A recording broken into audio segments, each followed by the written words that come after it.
Importantly, we have Sara Polon. First up, she is the co-founder and CEO of Soupergirl. Sara founded Soupergirl with her mom, Marilyn Polon, aka Supermom and Chief Anxiety Officer, and I'm hoping she shares a little bit more about that. The duo is on a mission to change the world, one bowl of soup at a time. Sourcing seasonally from sustainable farmers, the company makes a wide variety of healthy, kosher, all-natural, plant-based soups that can be found all over the East Coast. You can find Soupergirl products everywhere. She's going to tell you where, I hope. And Gary, if she doesn't, I hope you ask her. The company also ships their soup nationwide. She's received tons of press everywhere. She was on Shark Tank, and we're so lucky to have her here on Marketing for the Now. Welcome, Sara. Oh my gosh. I'm going to ask you to do all of my intros moving forward, Andrea. Thank you. It's awesome. Sara, thank you so much for being on the show. Absolutely. This is amazing. Thank you for having me. So why don't we get some more context? Obviously, Andrea touched some of the top line headlines, but for 2 or 3 minutes, create some context on how the business was started. You know, the mom and daughter dynamic is really rad, and any other anecdotal aspects. And then I'll go into the change agent part, like some of the innovation, things of that nature. Yeah. I started the business back in 2008. I'm trying not to get super close to the screen.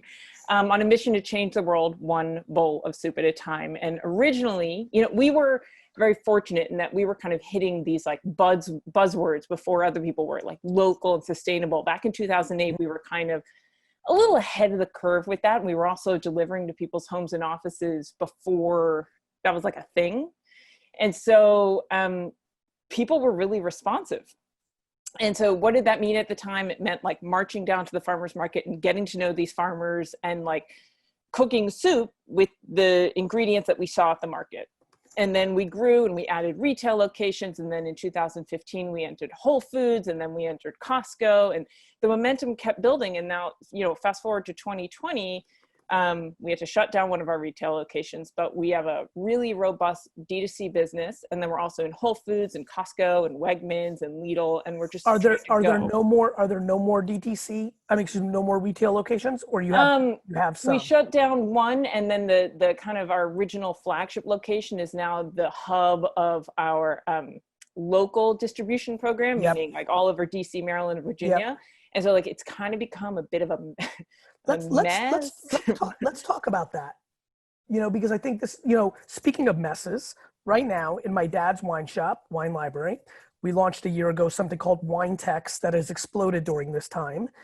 My dad built this incredibly gorgeous store, hardwood floors, mahogany pillars, Frankie sinks. Like, he built the store. It almost put us out of business because he built it like it's his legacy and his home. And right now on the second floor, there's nothing but boxes and packaging. And it like literally, take the nicest, fanciest house you've ever been into and turn it into a warehouse. And I'm excited about it because it shows that we're entrepreneurs and we're not going to be emotional about anything other than what's the reality of the marketplace. Here you are, you built this great business over the last 12 years. And, you know, I'm being omni-channel, right? I heard you're in all these places, and part of omni-channel is your own and operated.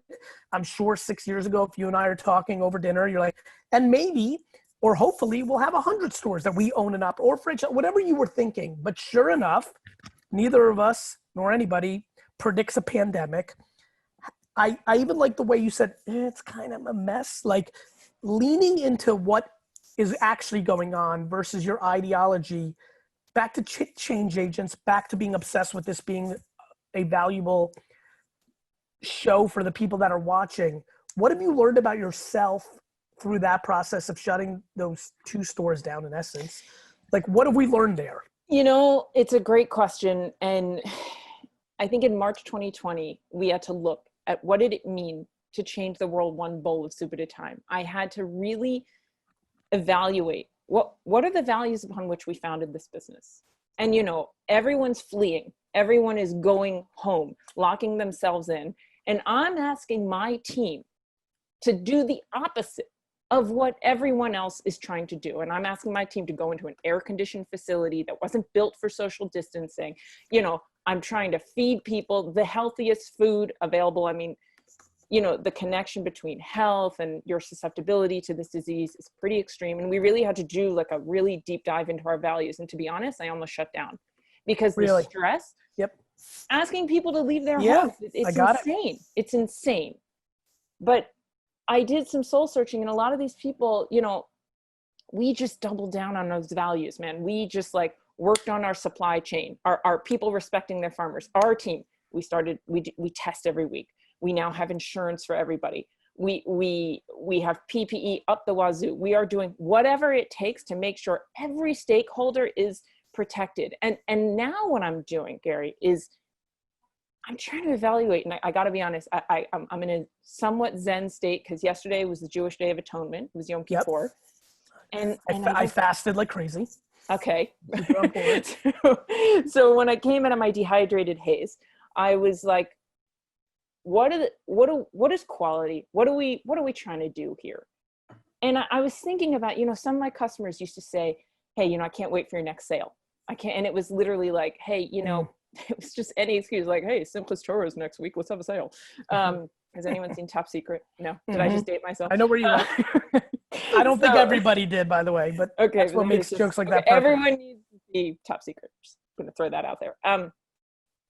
But like, we've trained consumers to look for sales and deals. Why can't we train them to demand more from the brands that they support? And I don't want to be telling people, hey, wait for your next 30% off. I want to spend money and work with partners that can help me explain this message, like the Sasha Group, which I adore. I want to explain to the consumer why, no, this is why this costs what it does. Because every stakeholder is cared for, including you. And look, we're not perfect by any sense of the word, but you know, I find myself channeling RBG, and she had a sign in her office that said, Tzedek, Tzedek Tirdof, which is Hebrew for justice, justice we should pursue. And the private sector, we as CPG business owners have an opportunity here to really start communicating. People are listening to us. We can communicate what it means to be a truly values-focused brand. In the world of COVID, we have an obligation because the wool has been stripped off. And we now know that people are literally dying to get us our food. I know I'm saying a lot here, but like, no, Sarah, it actually takes me to a place that I'm passionate about as well. I think the question that I'm thinking a lot about is, as somebody who's very loving and socially liberal, where does the ideology need to meet practicality, right? A business, absolutely. Like, I think about it every day. Like, by the way, you running a business were put in an unbelievable, I am convinced that you and I, as non-business owners, hearing that business sent people into work to deliver soup and wine, would have something to say versus actually sitting in that seat. I think the great challenge of today is to find the balance of left and right in our companies, and definitely in our society, in a time where everyone is pulling further apart. This is the greatest time to not judge and shame and cancel each 100%. other, but everyone's doing that, right? In business, to your point, you don't have the luxury of not finding balance. While 100%. you are channeling RBJ and being who you are and the vibes you're giving me right now, you still made people come in to deliver soup because you'd be out of business. Hence me spending a absurd amount of time grinding my teeth and in the fetal position. Correct. Because could I do this? You know, could I really do this? But like, Gary, I had my team, they said, thank you for giving us a job and protecting. I know. But I agree. I was like, I know you agree. I'm listening. But by the way, was like, this is a business decision. But by the way, that's where we all need to learn from.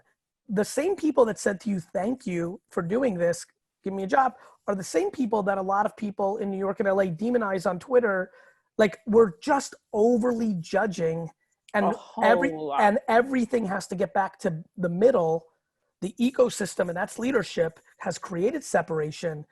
I think the job of business, to your point, and I agree, and I have compounded kind of, accountability because I'm a front-facing human on a big platform with a business. But I think balance is what's required right now. And I think business uniquely has that opportunity because guess what? All those people that boycotted Facebook, they did it because they thought it was going to be good for their business. And when they found out it wasn't, they're all coming back to Facebook because they realize customers don't care about that. So what do customers care about? Themselves. Okay. But don't people want to feel like, yes. look, it's so real quick, right now. Wait, real quick, Sarah, I think you're on a great point there. Let's finish that. Yeah. People want to feel what they want to feel, not what you think they want to feel. Amen.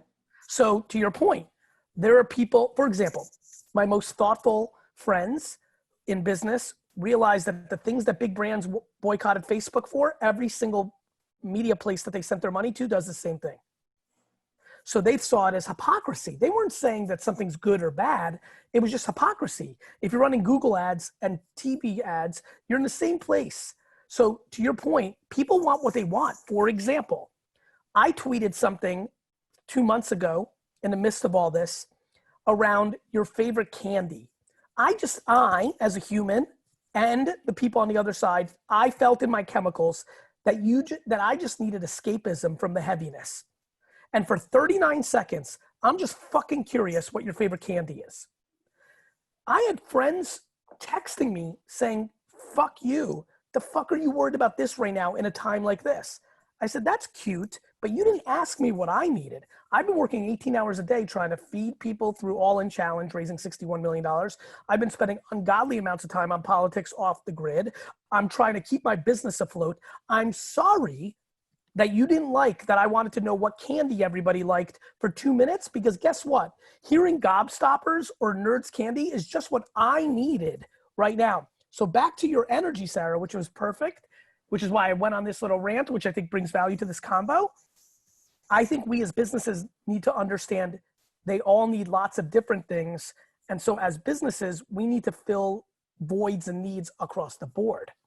What have you seen? For example, some people during this incredibly difficult time probably sent your lovely company a nice email saying, I fucking loved my soup and it's exactly what I needed today. Some barley mushroom soup right now would make me feel really happy.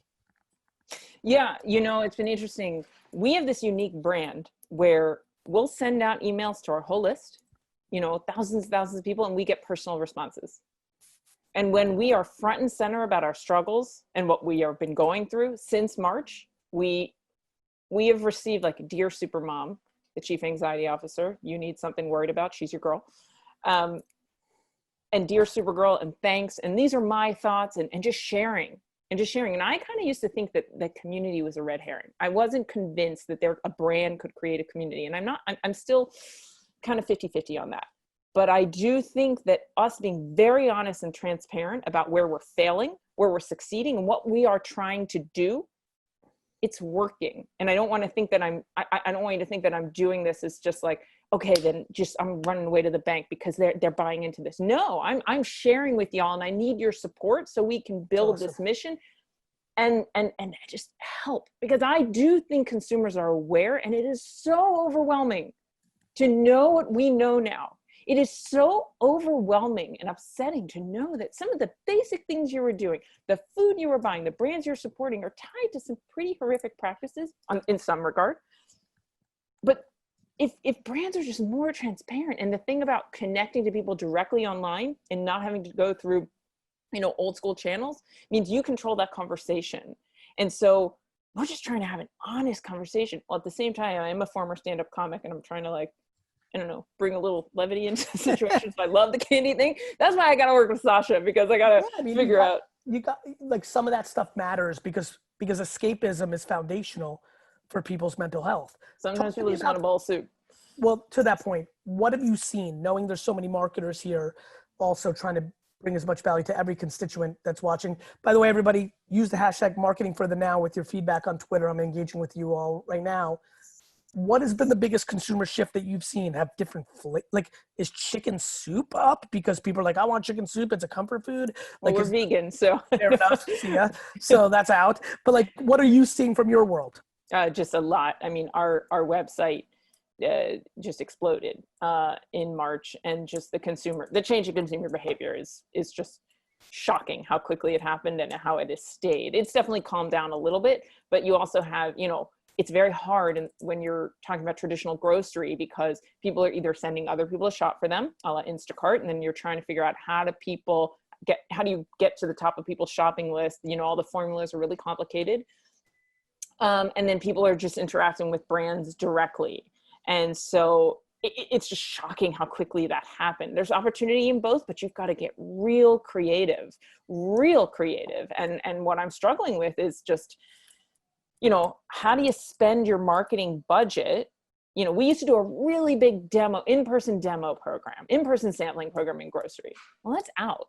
Yeah. So, I'm trying to figure out how to reach those consumers who are shopping on Instacart or in the grocery store, just like staring at their list and then leaving because they're scared for their lives. So that's why, that direct to consumer channel that we control, you got to double down on that. And you got to be very, very open and transparent about that. Well, we got 4 minutes. Advice for young entrepreneurs.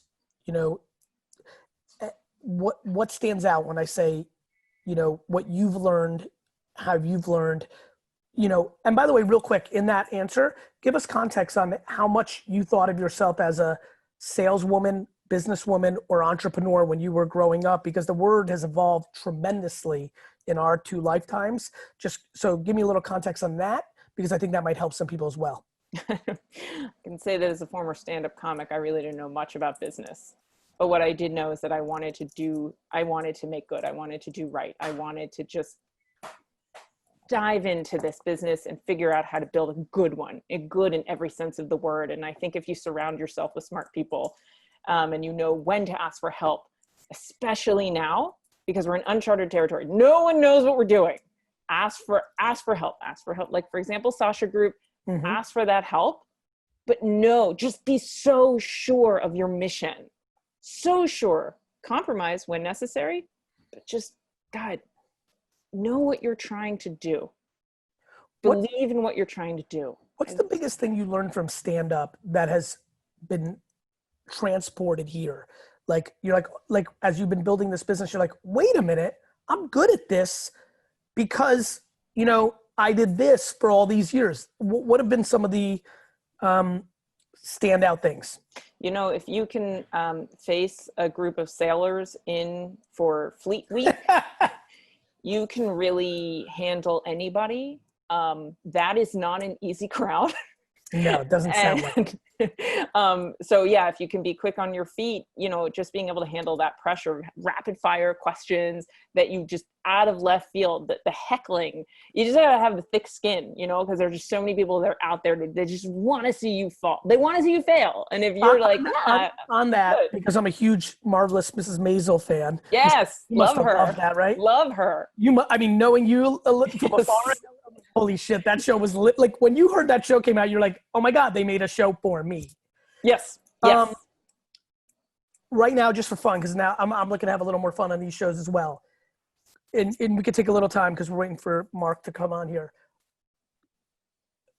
Highlight and low light stand up. Go. Quick versions, like you get 4 minutes, 2 minutes on each. I did a highlight story and the all-time highlight and the all-time low light stand-up story, because I'm fascinated by stand-up. Sure. So I perform primarily in New York, and which was great, but the DC audience, I'm from DC, was very different. So highlight was I came in and I visited and did a show. It was a fundraiser for Planned Parenthood, and my folks were in the audience.